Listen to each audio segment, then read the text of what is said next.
I also built 10 houses in 1 year. So I opened my construction company, built 10 houses. In 2008, the market crashed. And I had bought so many properties, bringing from one house to another one, putting down payments that probably I shouldn't have done. But that's a lesson that you learn. I did the same thing. So you know. And then I found myself again in a situation that, what can I do? Sandra, thank you so much for joining me. I know Naples to Miami is a couple-hour drive, so when you and I connected on Workplace, I was excited to have you come spend some time with me in person. What I really want to tell are the stories, as a finished product, what you do is amazing. Solo agent doing 69 transactions a year. That's such a big feat. My best year ever as a solo agent was right around there, and I know how hard that is. So when people hear that you're a NAHREP top agent, you've been highly recognized for what you've done, but I also want to tell the story of how you got here. So if you can just take us to the beginning, tell them wherever you want to start. How did you get into the industry, or whatever starting point you want to start at?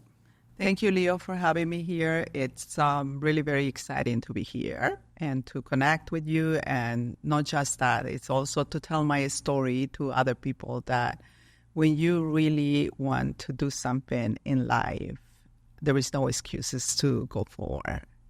And how did I come to the United States? I think I was not just an immigrant. I came with 3 little kids at a very young age. And it's where you stop and say, where do I start?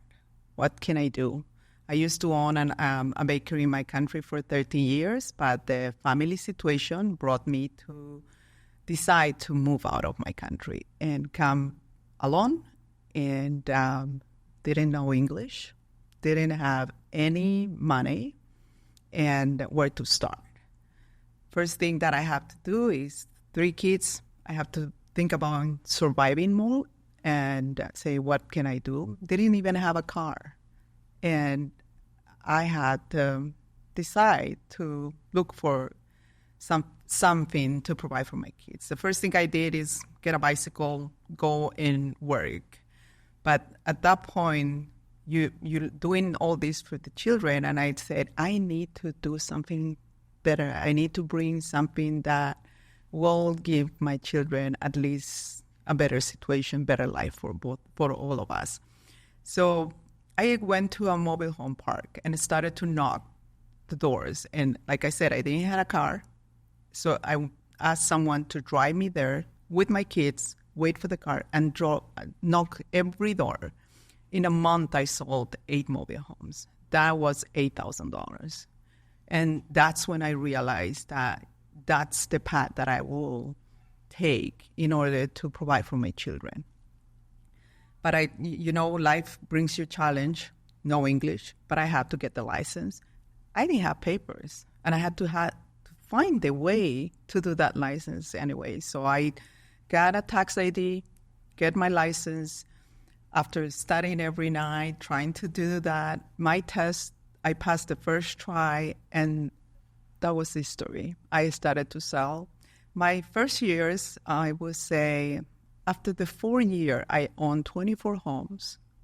I had 160 lots, and I was selling. Okay, you got to pause right there. You got to tell that so everyone hears that. In 4 years from starting with a language barrier and insurmountable odds, you owned 24 houses? Correct. And 160 lots? Yes. And you did that in the South Florida area? Yeah, I did that in Naples, Florida. I started, my license was in Naples, Florida, so I started to do that. I was selling at that time homes, showing the land and the floor plan, and I was selling every week. So I had it was a right time.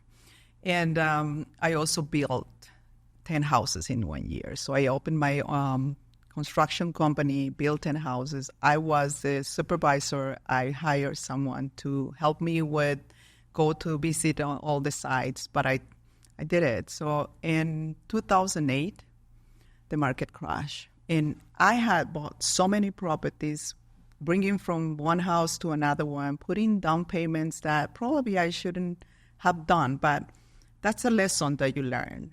I did the same thing. So you know. And then I found myself again in a situation that, what can I do? After I had everything, my kids had great schools, great big home. We had everything. But I didn't see that as the failure as a stop to continue. I had told myself, I have to go and build again. It took me a little bit. You know, it's a little traumatic. You build something that you never could imagine that you will build in such a short period. This country gives you that opportunity.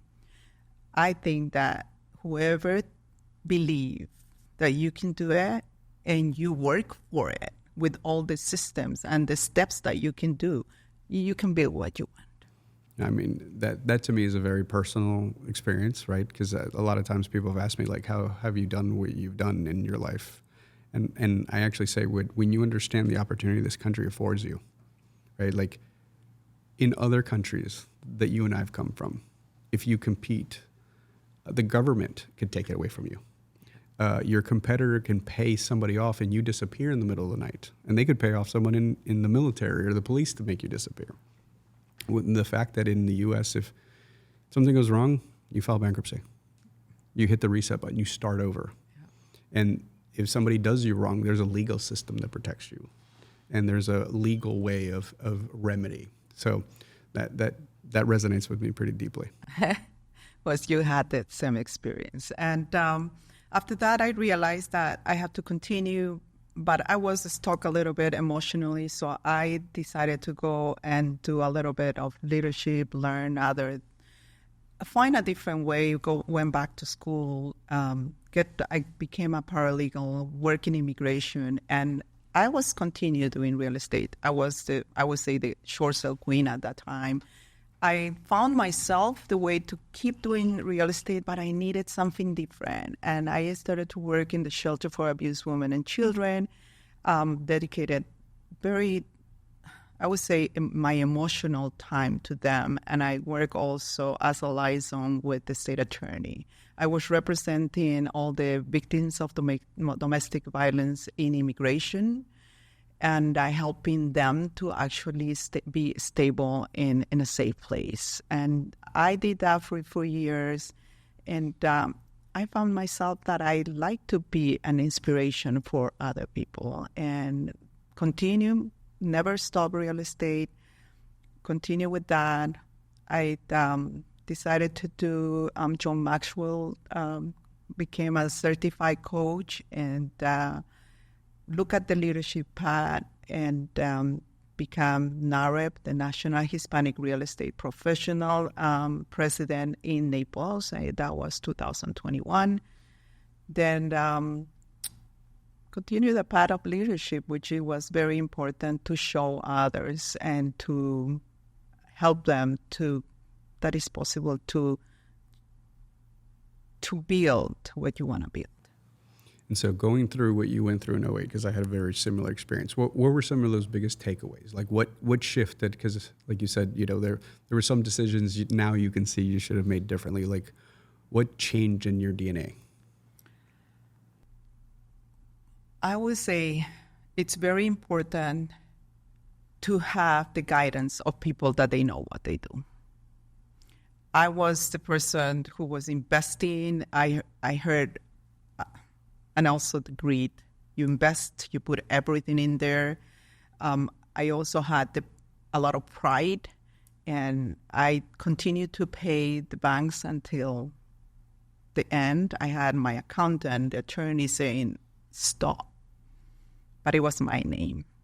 And I was saying no. I was paying around $45,000 a month only in loans. And they told me, you need to stop. Keep that for the sake of your children. So I think that you need to learn that don't put it all in one basket. Guide yourself with people that they are professional in what they're doing. I would say financial advisor, which I had at that time, and he was investing with me. So I think it was everyone that had that moment. And failure is just a proof to continue. And you can fail many times, but if you don't turn around and start again, and you look of excuses of finding, oh, I'm not doing this because this happened to me, then you will not be able to be successful. And what changed maybe personally? Personally, I think I want to guide people and I want to help people. And it did change me that it's not just me, that there is others that I can guide them and help them and provide. I won't say not what to do, because if you don't take risk in life, how can you succeed? So it did change the fact that personally I would say a little more cautious, but I continue with that I'm still investing, I'm still working in looking up what is my next step to continue to the next level. So what's your favorite investment right now? I do flips, and at the same time I told my husband we need to go back and buy properties every year to keep one at least every year for our rental portfolio. And you're mostly single family or multifamily? Single family for now. I met someone in NAHREP a year ago, and she told me that she's investing in multifamilies in Cleveland. I'm like, oh, I'm curious about that. So I know exactly. That's Tina. Yes, Tina. And I told her I want to do that, and I think it's something that I'm a little cautious to not invest out of my area, because I like to control what I'm doing, or at least look. But I think that's a great opportunity as well to invest in multifamily. Yeah, no, it's leverage, right? So one roof, 10 doors is easier than 10 roofs, 10 houses. Exactly. But, yeah, just there's something to investing in your backyard, right? If something goes wrong, you can be there in a couple minutes, versus if it's far away, you just have to have a solid network. Yes. And so where do you see the opportunity in even the shifts we've seen, right? This year brought a lot of disruption to the industry. And for me, it was pretty interesting because I was very out front. And right now I'm experiencing across the country, because I have the pleasure of spending a lot of time with agents, just like we're doing right now. And it very much feels like a tale of two cities, where half of the agents are like, look, I may not like it. I don't think we did anything wrong, but here are the new rules of engagement. And I'm going to move forward because I still want to help families with the most expensive, most important transaction of their life. And then there's another percentage that are saying, you know what, this isn't fair. Why did this happen? Why didn't we put up a bigger fight as an industry? And I can already see it in their eyes. They're not going to be here in 6 or 12 months. What is your approach to deal with change, right? Because in 2008, I had an interesting conversation at a lender conference where a lender goes, well, that's what happened to us in 2008 with TILA and Dodd-Frank and CFPB. And they're like, you guys didn't care. And it's not that we didn't care, we just weren't aware. But their rules changed completely. And for the folks who were paying attention, there's entire mortgage companies that disappeared because the changes were pretty dramatic. There were regulatory, there were a lot more stringent processes in order to stay in the mortgage business. And that's the comparison that I'm seeing right now. Now there's a different way of doing it. And, one thing that I've always kind of prescribed to in my life is just show me the rules of the game and I'll win. Right. And I think that's probably an immigrant thing for us. It's like, hey, just show me what the rules are and I want to play. How have you approached the NAR changes? How's it affected your business? It did not affect my business. I think that if we educate ourselves and educate also the other agents in the right way, and the way do you listen to the noise, how it comes to you, and you interpret, it can change your business. So I tell everyone, just focus on what you're doing Educate yourself to do the right thing, to some people call us, what form should I use? What do I do now? Oh, business is wrong. Business is going to die. It's not. It's your mind. If you really get stuck and you freeze and you don't know what to do, then it won't work. Yes, there is a lot of changes, but let's look at those changes as probably to get a better way in this industry, to all of us educate ourselves the best way to serve our clients the right way. And I think that everyone has to go back now to be involved in taking more classes and educating more in what is the steps, what are the process, and continue with real estate. I don't think it will stop to anyone. Everyone needs a home. Yeah, I talk about that a lot. I think that as real estate professionals, we sometimes get stuck in our own kind of world, right?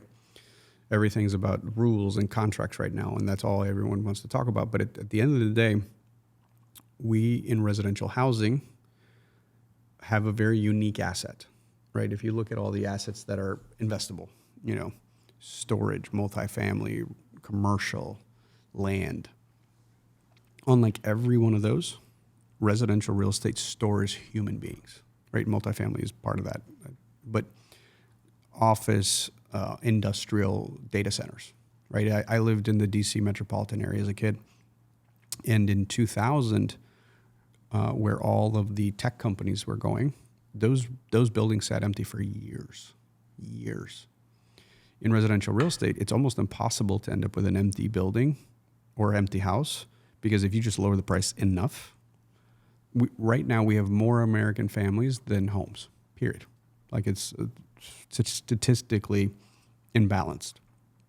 And the reality is that human condition drives all residential moves, right? Like your investment strategy with your husband is, hey, we're going to take X percent of what we make per year and make sure to buy some assets along the way. But when you guys decide to move as a family, it's typically driven by human condition, right? I always say people fall in love, they make little people. Those little people get big. They move out. Death, divorce, and a couple of promotions along the way statistically trigger almost all moves, right? In my 15 years selling close to 4,000 homes, no one ever called me and said, hey, rates are perfect today, I want to move. It was more like, I got a new job, I lost a job, death, divorce, I inherited a home, we're in a one bedroom, we need 2 bedrooms, right? And so I'm constantly reminding agents right now that are really stuck in their head about like this form and this script and this disclosure. It's like at the end of the day, that young family whose lease runs up in 30 days can care less about broker to broker versus seller to broker versus BBA disclosure and touring agreement. Like it doesn't, like they're like, what are you talking about? Right? So I think it's more than usual right now.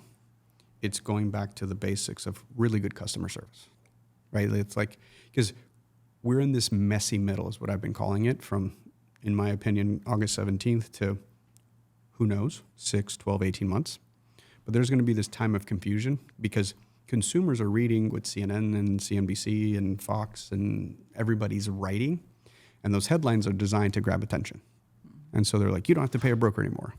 Real estate's going to change more than it has in the last 100 years. So first of all, that's confusing to the consumer.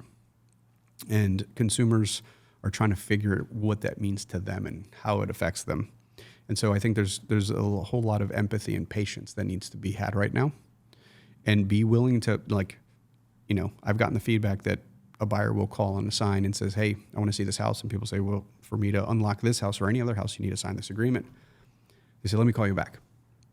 And they call back, they're like, well, I spoke to my parents, and that never happened to them. I talked to my sister, and she bought a house a year ago. No one made her sign anything. You're lying to me, right? Versus that person is probably going to have to call 5 or 6 realtors and hear the exact same thing.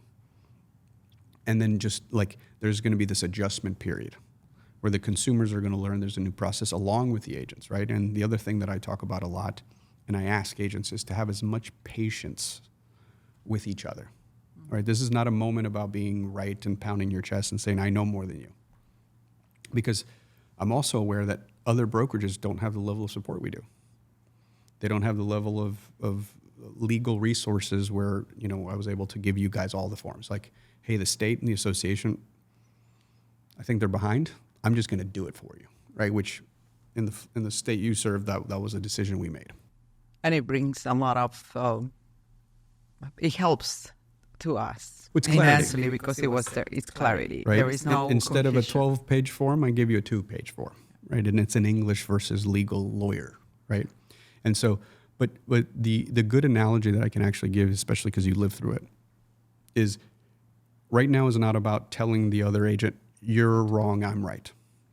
It's about having as much patience and empathy and helping them learn. And if you remember in 2008, 2009, we'd be under contract to close on Friday, and the bank doing the loan disappeared on Wednesday. Yeah. And as the listing agent, I could have told that buyer, well, I'm going to keep your deposit, put it back on the market. That's not my problem. But that young family, they'd already moved out of the rental. The moving truck was packed. And they literally were in terror because they're like, this is not my fault. The FDIC took that bank over, and it disappeared. And, the agents who are in the business now never lived through what you and I lived through, right? Where thousands of banks disappeared. We had 18 months of inventory, especially in your part of the country. I remember how bad Fort Myers and all those new constructions, it was just like carnage. But what I saw was a bunch of agents come together and help each other and help the consumer, right? When the bank disappeared, I saw a lot of grace where it was like, hey, let's get you a 2 or 3 week extension.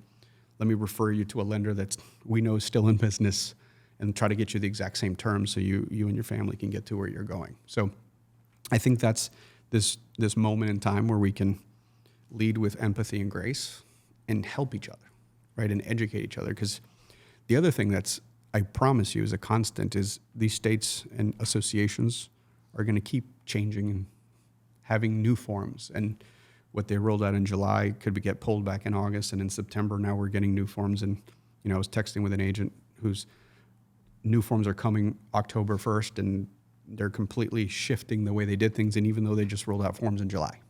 Yeah. And so you have to have patience with the associations, the MLSs, the other brokers, the other agents, and the most is with the consumer, right? Because there is a lot of confusion out there, and consumers say, well, I don't know what I am supposed to pay because I read this and I don't have to pay anything. So that's the one thing that I want to make sure everybody knows. But as you look into 2025, is there anything that you're going to do different, that you're focused on?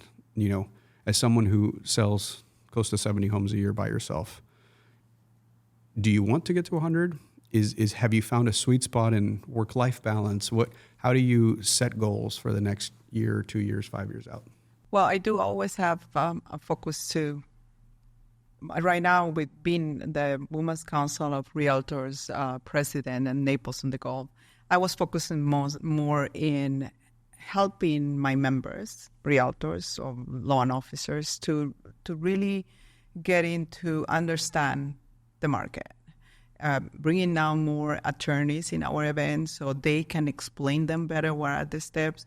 So in that, I want to continue my leadership. I want to continue to grow. Because you've done NAHREP, you've done Women Council I did Realtors. NAHREP Council and a Florida Realtor Director as well. Congratulations, So, that's amazing. Thank you. I wanted to continue that path and concentrate in becoming a coach with John Maxwell's background behind me, and continue my real estate business. I have the system, it works. I have so many clients. It's been 24 years that I work on that. I probably think about maybe a team, but step by step, I tried already that route. I found myself that many of the agents don't want to work. I'm going to tell you that. Because I'm in community with our top teams and our top solo producers. I mean, again, it's not a secret. Top solo agents have a much bigger net, right? So, but what it comes down to is like, hey, what's your work-life balance? What are you willing to give up for trade time for dollars or energy? And And I tell people, it's not right or wrong. It's whatever works for you and your family and your kids and your spouse and everybody else. Yes, I understand that. But if you want to be in this industry and you sometimes say, I don't have the income, I don't know what to do next, and you want to help them and collaborate with other agents, and you try to show them the path, sometimes you get stuck because they don't want to do what you're trying to do with them. So that's something that it stopped me to grow a team. But I think my business in real estate will continue. Yes to the next level, and the leadership path also will go forward. Well, Sandra, I really enjoyed this conversation. I'm excited to watch your leadership journey continue, whether it's inside of our company as well as in the industry, because that's a conscious choice people make, right? Like, you can come be an industry participant and just like be a member of the MLS and sell houses. But then you've also taken a path that I took, right? Where I was like, hey, I founded a NAHREP chapter, and then decided to move into national leadership. And the interesting thing is, some of the best growing opportunities I've had in this industry, it wasn't selling real estate. It was saying yes to those opportunities, right? Because I got to be part of NAHREP National during the financial crisis. And I would get phone calls from Gary, say, hey, next morning, can you go to this meeting, take notes for me? And I'd call him and say, hey, am I supposed to be here? Because I'm at the White House. Or I was at the comptroller of the currency. And, I definitely wasn't qualified. I was in my late 20s. In my mind, I wasn't old enough. But it was those situations that created these moments of growth, right? And I think that's when someone takes a conscious leadership role, right? Whether it's Women's Council or Florida Realtors or NAHREP, because at the same time, as salespeople, it's not like we're in a corporate environment where you can kind of go up the ranks of the corporate ladder.